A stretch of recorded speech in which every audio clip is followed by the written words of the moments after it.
কতই না কষ্ট করেছি। মহাদেব, হর হর মহাদেব, জয় বাবা কেদারের জয়।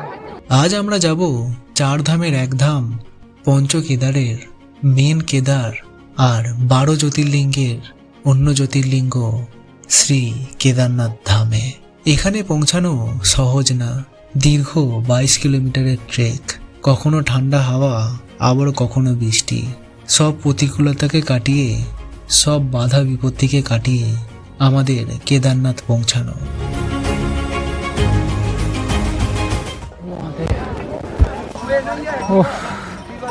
কি ভিউ, কি ভিউ, কেদার পিক, দারুণ দারুণ। ওরে বাপরে, এত খাড়াই, বাপরে। ওই যে দেখা যায় কেদারনাথ পিক।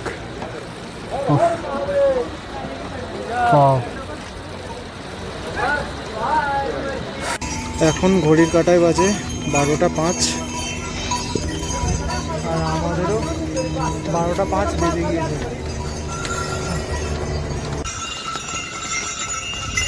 সুরজিৎ লাঠি ধরে বসে আছে, কেউ কোনো কিছু কথা বলছি না, শুধু হাঁটছি, কথা বলার মতো পরিস্থিতিতে নেই কেউ।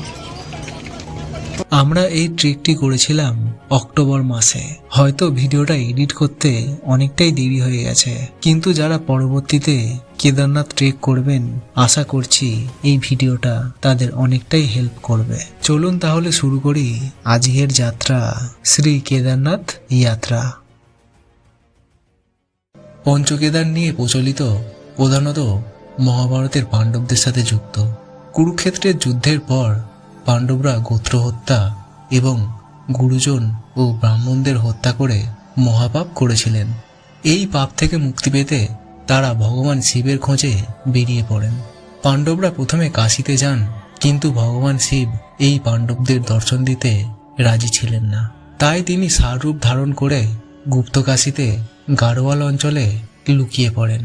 পাণ্ডবরাও শিবকে খুঁজতে খুঁজতে গুপ্তকাশীতে এসে পৌঁছান এবং ভীম ষাঁড়রূপী শিবকে চিনতে পেরে ধরতে যান। ভীম যখন সেই ষাঁড়ের কুঁজ বা পিঠের অংশ ধরে টান দেন, তখন শিব মুহূর্তের মধ্যে মাটির নিচে প্রবেশ করতে থাকে। সেই সঙ্গে ভীম তার গদার আঘাতে সেই ষাঁড়ের অন্তর্ধানের সময় ষাঁড়রূপী শিবের দেহ মোট 5টি খণ্ডে বিভক্ত হয়ে যায়। হিমালয়ের গাড়োয়াল অঞ্চলে এই 5টি ভিন্ন স্থানে প্রকাশিত হয়। প্রথম কেদার হল কেদারনাথ। এখানে পড়েছিল ষাঁড়ের পিঠ বা পশ্চাৎ অংশ। এটি হলো প্রথম এবং প্রধান কেদার। শিব এখানে ত্রিকোণাকৃতি রূপে বিরাজমান। দ্বিতীয় কেদার হলো মদমহেশ্বর। এখানে পড়েছিল ষাঁড়ের নাভি ও পেটের অংশ। বলা হয় পঞ্চকেদারের মধ্যে সব থেকে সুন্দর ট্রেক এই মদমহেশ্বর। তৃতীয় কেদার হলো তুঙ্গানাথ। এখানে পড়েছিল ষাঁড়ের হাত বা বাহু। এটি হলো পৃথিবীর উচ্চতম শিব মন্দির এবং তৃতীয় কেদার। চতুর্থ কেদার হলো রুদ্রনাথ। এখানে পড়েছিল ষাঁড়ের মুখমণ্ডল।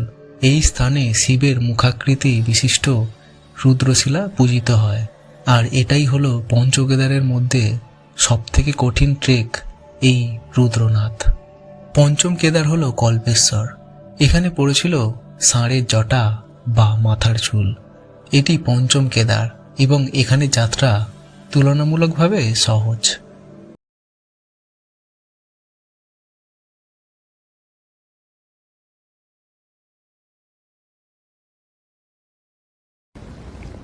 এখন সময় হয়েছে 6টা 34, অনেকটাই লেট হয়ে গেছে। আমাদের আজকে কেদারনাথ যাত্রার শুরু এই সোনপ্রয়াগ থেকে। চলো যাওয়া যাক। এবার সোনপ্রয়াগ থেকে ধরবো গৌরীকুণ্ডের শেয়ার গাড়ি, ওখান থেকে সোজা ট্র্যাক। এই হচ্ছে সোনপ্রয়াগের রাস্তা, ওই দিকে হয়তো শেয়ার গাড়ি পাওয়া যাবে। দারুণ লাগছে জায়গাটা। এদিকে মার্কেট, এখানে হচ্ছে যাত্রা রেজিস্ট্রেশন করছে। কিউআর কোডগুলো শুধু স্ক্যান করে নিচ্ছে এখানে। কেদারনাথ যাত্রার জন্য রেজিস্ট্রেশন একদমই কম্পালসারি। এটা কিন্তু আপনারা ভুলবেন না, রেজিস্ট্রেশন মাস্ট। আমরা নিয়ে নিয়েছি লাঠি, নিনো হচ্ছে 30 টাকা করে। আজকের ওয়েদার পুরো পরিষ্কার, পরিষ্কার হলেই ভালো।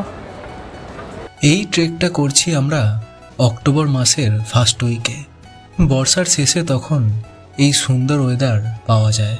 কেদারনাথ মন্দির খোলা থাকে 6 মাস, এর মধ্যে শুরুর 2 মাস আর শেষের 2 মাস এই কেদারনাথ যাত্রা করার সব থেকে ভালো সময়। থাকে না খুব বেশি বৃষ্টিও, বৃষ্টি হলেও খুব একটা এফেক্ট পড়ে না সাধারণত। এই ব্রিজটার পরই শেয়ার গাড়ি পাওয়া যাবে। দেখি, সোনপ্রয়াগ থেকে চলে এলাম গৌরীকুণ্ড শেয়ার গাড়িতে। এখানে ভাড়া পড়লো 50 টাকা করে। এই যে সবাই যাচ্ছে এবার গৌরীকুণ্ড থেকে, ট্র্যাক শুরু।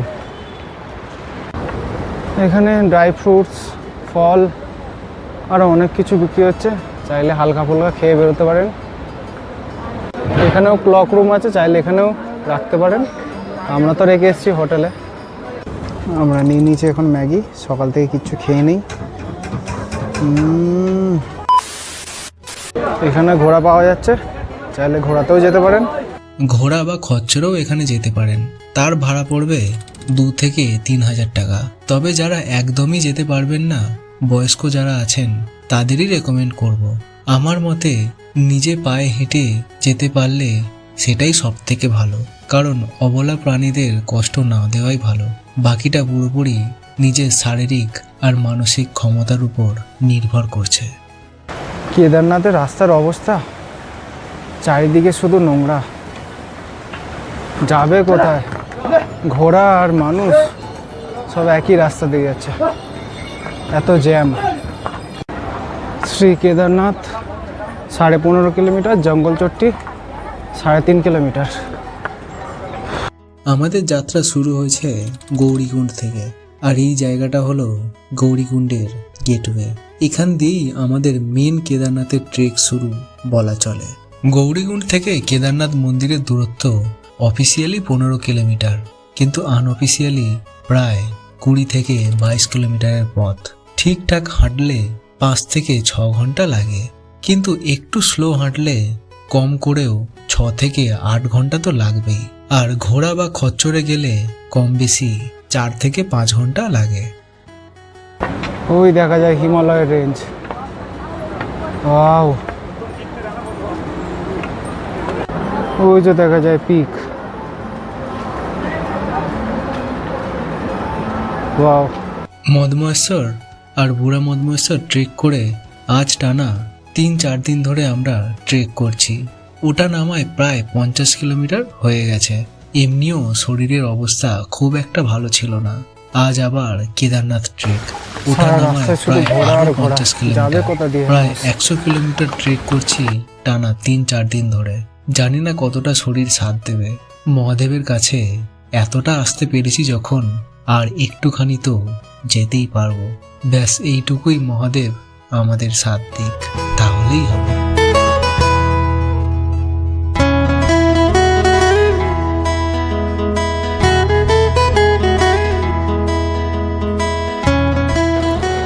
ওই যে দেখা যায় কেদারনাথ পিক।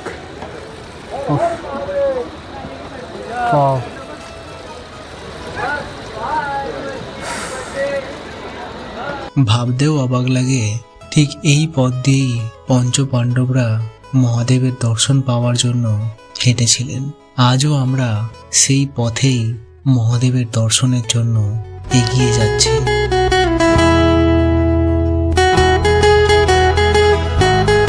ওহ, সেই জায়গা, সেই স্বর্গ ভাই, স্বর্গ। সব পালকিতে করে নিয়ে যাচ্ছে সামনে। দারুণ সুন্দর জায়গা, কিন্তু সুন্দরের মাঝেও রাস্তায় পুরো ট্রাফিকে ভর্তি।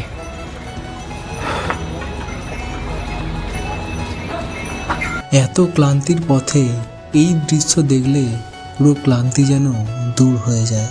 ওই দেখা যায় কেদার পিক। ওইখানেই মহাদেবের বাস, আমরা ওইখানেই যাব।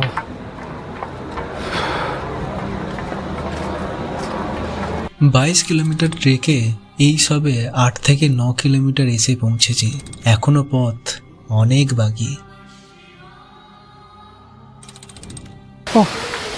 কেদারনাথ যাওয়ার পথে এরকম রাস্তায় রাস্তায় সুন্দর ওয়াটারফলস পাচ্ছে, দারুণ। এই যে রাস্তা,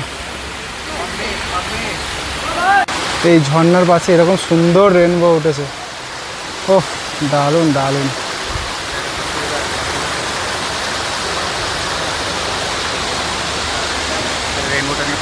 জঙ্গল চট্টি আর 500 মিটার, কেদারনাথ আর 12 কিলোমিটার।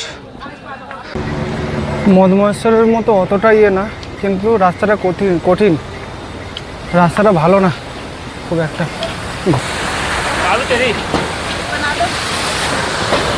আর একটা ঝর্ণা দেখতে পেলাম, দারুণ।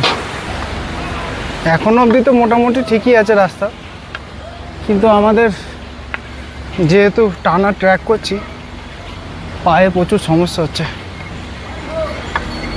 পুরো মালাই চাকিতে লাগছে। এই দেখুন, হাফ রাস্তা জুড়ে শুধু ঘোড়াই ঘোড়া, মানুষে যাবে কোথা দিয়ে।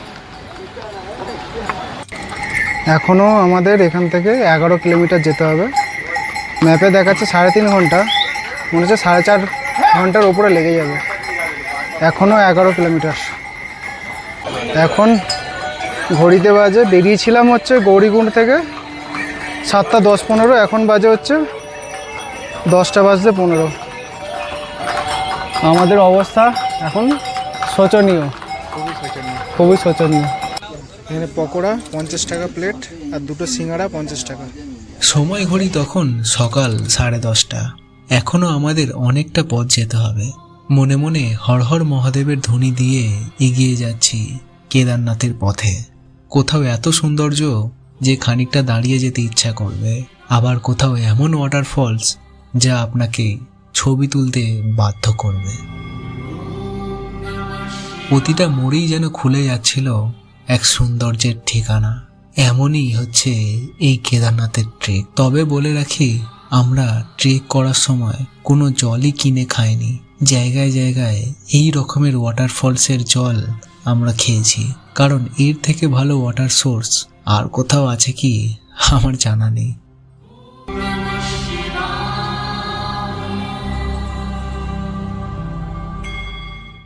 ওই দেখা যায় কেদারনাথ পিক। উফ,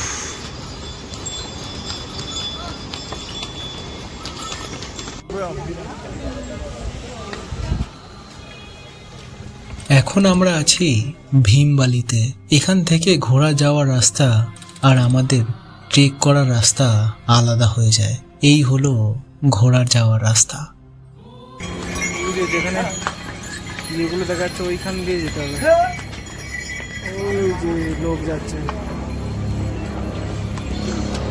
এখন অনেক দূর। রামবাড়া এখান থেকে আর মাত্র 1 কিলোমিটার। চলেই এসেছি রামবাড়া প্রায়। এই ব্রিজটার পরই পড়বে রামবাড়া, আর রামবাড়া থেকেই কেদারনাথের আসল ট্রেক শুরু হয়, কারণ এরপর থেকেই শুরু হবে এবার চড়াই। 2013 সালে যখন মেঘভাঙা বৃষ্টি এসেছিল, তখন এই রামবাড়াতেই সব থেকে বেশি ক্ষতি হয়েছিল। এখনো তার প্রমাণ পাওয়া যায় ঠিক কতটা ভয়াবহ ছিল সেই দিন। মন্দাকিনী নদী ঠিক কতটা উপর দিয়ে যাচ্ছিল তার প্রমাণ এখনো পাওয়া যায়।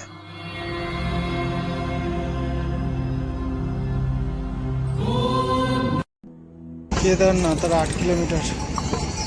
লেখা আছে হয়তো 8 কিলোমিটার, কিন্তু পাহাড়ি রাস্তায় বোঝা খুব মুশকিল। 8 কিলোমিটার হলেও আনঅফিসিয়ালি 9 থেকে 10 কিলোমিটার হবেই। এখন ঘড়ির কাঁটায় বাজে 12:05, আর আমাদেরও 12:05 বেজে গিয়েছে।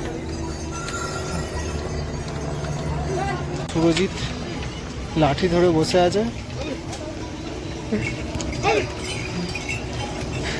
কেউ কোনো কিছু কথা বলছি না, শুধু হাঁটছি। কথা বলার মতো পরিস্থিতিতে নেই কেউ। উফ, এখনো এখান থেকে প্রায় 8-9 কিলোমিটার তো হবেই। যেতে যেতে হয়তো 3-4 ঘন্টা লেগে যেতে পারে, কম করে তো 3 ঘন্টা লাগবেই। আর ওই যে কেদারনাথের পিক দেখা যাচ্ছে, মেঘে ঢাকা পড়ে গেছে। অনেকটাই প্রায় চলে এসেছি, দেখা যাক এবারে কতক্ষণে পৌঁছাই। আমার বন্ধু সুরজিৎ আর আমি কথা বলার মতো পরিস্থিতিতে কেউই নেই, শুধু হেঁটে যাচ্ছি কিলোমিটারের পর কিলোমিটার পথ। সেই ঝর্ণার জল আবারও পেয়ে গেলাম। আর একটা গুরুত্বপূর্ণ ইনফরমেশন দিয়ে রাখি, এখানে 1 লিটার জলের দাম প্রায় 80 থেকে 100 টাকা।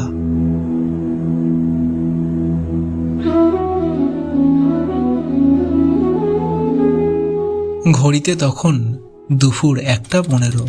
এখন আমরা এসে পৌঁছালাম লিনচলিতে। রাতে যদি ট্রেক করেন, মাঝপথে এখানেও স্টে করে যেতে পারেন, কারণ এখানে অনেক টেন্ট রয়েছে, রাতে থাকার ব্যবস্থাও এখানে হয়ে যাবে। এই লিনচলির পরই রয়েছে কেদারনাথের বেস ক্যাম্প।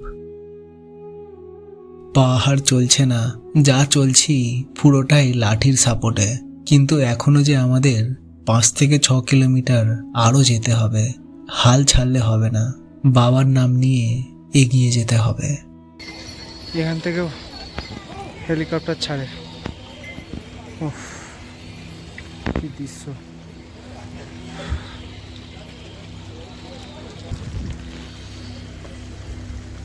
ওই ওখানে যেখানে হেলিপ্যাড দেখতে পাচ্ছেন, ওখান থেকে আমরা শর্টকাট নিয়েছি, এই সোজা এখান থেকে এসে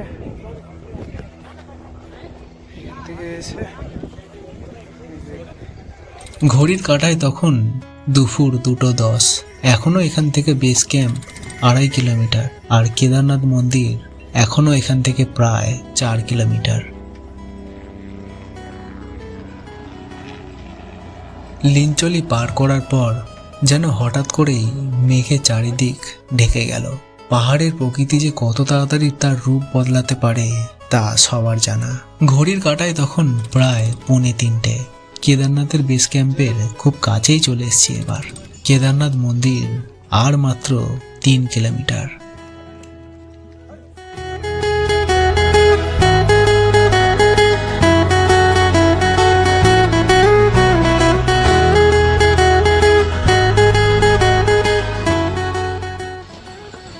ওয়েদার পুরো মেঘলা হয়ে আছে এখন, চারিদিকে শুধু মেঘ। কেদারনাথ এখনো 2.5 কিলোমিটার, বেস ক্যাম্প এখনো 1 কিলোমিটার। আশা করছি এখান থেকে আর 1 থেকে 1.5 ঘন্টা লাগবে। আমরা মাঝে মাঝে নিচ্ছি এইরকম শর্টকাট, নাহলে অনেক ঘুরে ঘুরে ঘুরে ঘুরে আসতে হচ্ছে, কিছু করার নেই। বুঝো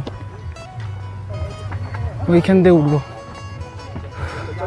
ওরে বাপরে, এত খাড়াই! বাপরে, এত খাড়াই! ঘড়ির কাঁটায় তখন দুপুর 3:30। এখনো আমরা মন্দির থেকে প্রায় 1.5 কিলোমিটার দূরে, আর তার উপর শুরু হয়েছে এই বৃষ্টি। তাই আমাদের দুপুরের লাঞ্চটাও সেরে নেওয়া যাক। 1 কাপ চা নিল 30 টাকা, আর 1 প্লেট ম্যাগি নিল 80 টাকা। এত দাম শুনে অবাক হবেন না, কেদারনাথ মন্দিরের কাছে সব জিনিসেরই প্রায় এই রকমই দাম। বৃষ্টি কমতেই রোদ্দুর উঠেছে, আর এই সুন্দর গ্লেসিয়ার, কি ভিউ!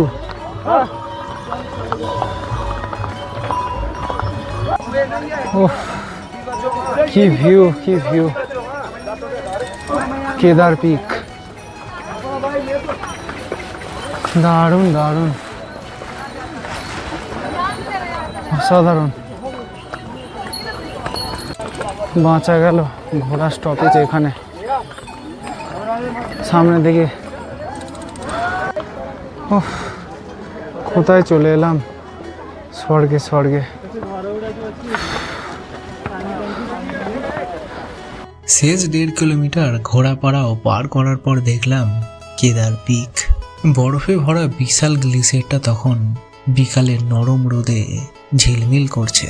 সব ক্লান্তি, সব ব্যথা হঠাৎ মিলিয়ে গেল। মনে হলো এই দৃশ্যটা দেখার জন্যই এতটা পথ হাঁটছি। কোনো শব্দ নেই, শুধু পাহাড়, বরফ, আলো আর এক গভীর শান্তি।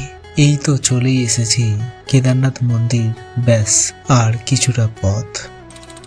এখনো কেদারনাথ 1.5 কিলোমিটার, এখনো যেতে হবে। দেখি কতটা যেতে পারি, এইটুকু তো আর যেতেই পারবো। ও হেলিকপ্টার যাচ্ছে কত কাছ দিয়ে, দারুণ দারুণ।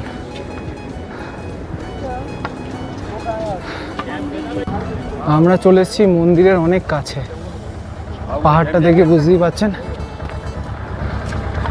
শেষ 1.5 থেকে 2 কিলোমিটার ট্রেক যখন বাকি, পায়ে আর জোর নেই বললেই চলে। শরীর প্রায় সাড়া দেয় না, কিন্তু মন এগিয়ে নিয়ে যায় বাবা কেদারনাথের দ্বারে।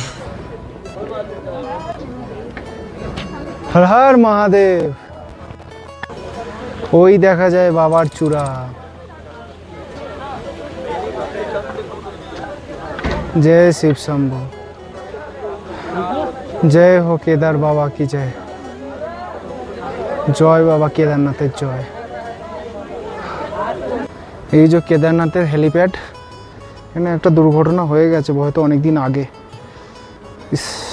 আর এইদিকে হচ্ছে কেদারনাথের হেলিপ্যাড, সব আছে। ওম, সেই বিখ্যাত স্ট্যাচু, দারুণ দারুণ।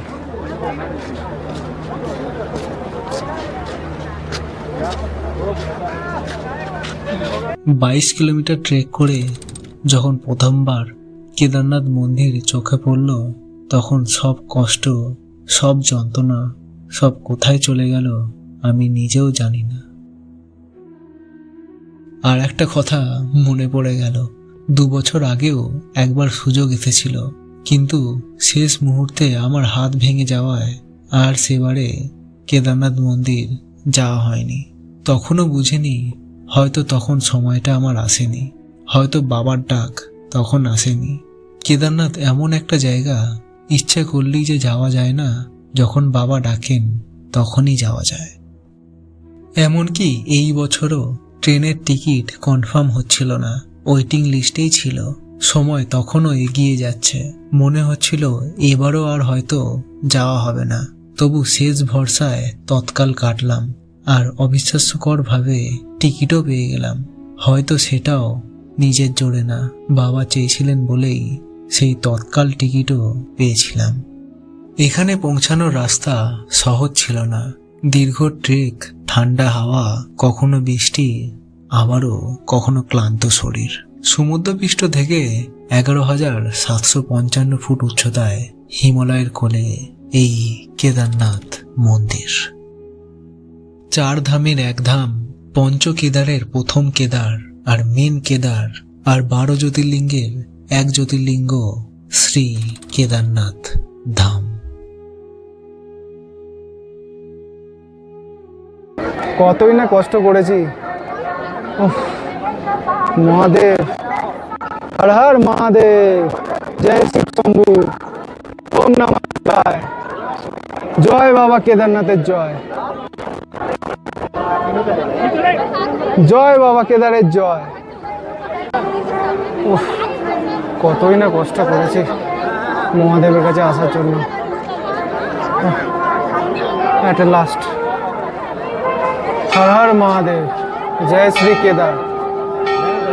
শোনা যায় কেদারনাথে এলে নাকি 7 জন্মের পাপ ধুয়ে যায়। জানি না আগের জন্মে এমন কোনো পুণ্য করেছিলাম কিনা, তবে এটুকু বলতে পারি এই জন্মে কারোর ক্ষতি করিনি। মন্দিরের সামনে দাঁড়িয়ে তখন আর কিছু চাওয়ার ছিল না, শুধু মনে হচ্ছিল ডাক পেয়েছিলাম, তাই এখানে আসতে পেরেছি। চোখের কোণে তখন আনন্দের জল, বলে বোঝানো অনেক কঠিন এখানে আসার অনুভূতিটা ঠিক কেমন। এত বাধা, এত অনিশ্চয়তার পরেও যদি এখানে পৌঁছানো যায়, তবে সত্যি মহাদেব পথ দেখাচ্ছিলেন। আর কিছুক্ষণের মধ্যে শুরু হবে কেদারনাথের সন্ধ্যা আরতি। সামনে এত ভিড়, সব মোবাইলেরই ভিড়। উফ, এত ভিড় আজকে চারিদিকে।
হর হর মহাদেব, জয়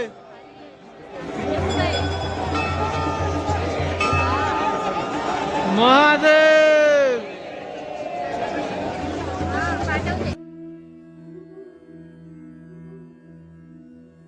এখানে একটা কথা বলে রাখি, প্রথমেই বলেছিলাম এই যাত্রায় রেজিস্ট্রেশন কিন্তু মাস্ট। রেজিস্ট্রেশন না হলে সোনপ্রয়াগ থেকে এন্ট্রি পাওয়া কিন্তু খুব মুশকিল। আর এই রেজিস্ট্রেশন দেখিয়েই তবেই কিন্তু আপনারা ক্যাম্প থেকে এই দর্শন টোকেন নিতে পারবেন।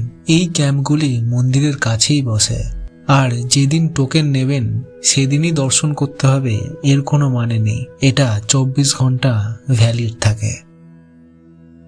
কেদারনাথ মন্দিরে সকালে দর্শন করলে জলও অর্পণ করতে পারবেন আর ছুঁতেও পারবেন, আর বিকালে বা সন্ধ্যের পর দর্শন করলে শুধু দূর থেকে শিবলিঙ্গটাকে দেখতে পারবেন, ছুঁতে পারবেন না। তাই আমরা সকালেই দর্শন করার ঠিক করলাম। সেই ভিডিও নেক্সট পর্বে আসবে। আমরা এখানে নিয়ে নিলাম হচ্ছে টেন্ট, আমাদের দুজনের পড়লো 500 টাকা। রুম বলছিল, কিন্তু রুম অনেক এক্সপেন্সিভ, রুম অনেক দাম বলছে 3000 4000 করে। এই ডরমেটরি থেকে টেন্টে যাওয়াই ভালো, তাই টেন্টই অ্যাডজাস্ট করে থেকে নেবো একদিন, কি আছে। বাবার কাছে এসছি, কষ্ট তো করতেই হবে। এখন সময় ঘড়ি বলছে রাত্রির 8:10। এখন এই মুহূর্তে কেদারনাথের ওয়েদার হচ্ছে -2 থেকে 3 তো হবেই, আর রাত্রিবেলা আরও বেশি হবে। দেখি আবার ভোর ভোর উঠে পুজোর জন্য প্রস্তুতি নিতে হবে। আর আমরা এখানে টেন্ট নিয়েছি, রুমের যা অত্যাধিক দাম বলছে, রুম তো আমাদের বাজেটের ওপরে চলে যাচ্ছে, 3000 4000 করে। টেন্টেই থাকি একদিন কষ্ট করে। আর কালকে সকালে সবার প্রথমে আগে উঠে কেদারনাথ মন্দিরে লাইন দিতে হবে দর্শনের জন্য, তারপর বাকি সব সাইট সিন এই কেদারনাথের আশেপাশে সব দেখাচ্ছি আপনাদের। আজকের মতো টাটা, আবার দেখা হবে কালকে। কেদারনাথে পুজো দেওয়ার কি কি টাইমিং রয়েছে আর কি কি নিয়ম রয়েছে নিয়ে আসবো পরের পর্বে। আর বাকি শঙ্করাচার্যর মন্দির আর ভৈরব বাবা মন্দির নিয়ে যাব আপনাদের পরের পর্বে। তাড়াতাড়ি আসছি পরের পর্বে। সবাই ভালো থাকবেন, সুস্থ থাকবেন। चल